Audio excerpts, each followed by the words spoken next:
继续来看这个电火钱已经调起，有袂少租厝的嘛，正惊厝头家会对咧起厝税，所以租厝不如买厝这个话题再度是引起着热烈的讨论。讲事实上，全台湾确实有袂少的所在，这个租金是比厝的贷款要较贵。讲台南上侪这种的状况，讲仁德区、安平区甲归仁区都拢是安尼，租金比厝的贷款要较贵。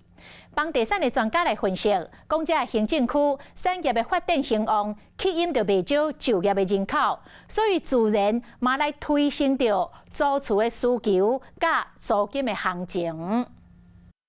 他这边进来就是我们有一个厨房嘛。22层楼高的装边影，看出去是阿哥的海湾，附近还有渔港岛，有通食，还有通耍。台南卖厝中人面前小改安平建案，想要请少年族群来这合厝。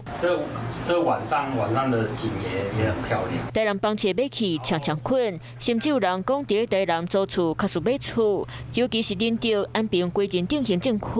即马逐个月平均租金超2万2到2万4，不过买厝的总价煞伫600万到800万，算倒来，入厝的贷款比租金俗4000到7000。这些区域呢，通常都是非都会区哦，长期以来房价极其低，但是呢，产业发展也还不错哦，有比较多像工业区，那也就是会有外来的就业人口，租屋需求也比较大，所以呢，它的租金跟房贷的比例呢，看起来哦，比北部相对来说就是小很多。过去看作是台南等北区人口，就是专家所讲的介绍加期加低。不过这几年受到隔壁东区带来的外溢效应，都有真侪品牌建商进驻，和租厝的需求、租金行情全部对得起。安平是有国平中卫区和大倍数的海景厝，规人租金和厝贷款金额之差是受到高铁特区内新厝影响。永康和中西区嘛兴废，有真侪间学校、工业区和便宜大人车。中西区嘛因为较早开发新厝少，去年底要一半的高价拢是30年以上的老厝。我还是买不起啊，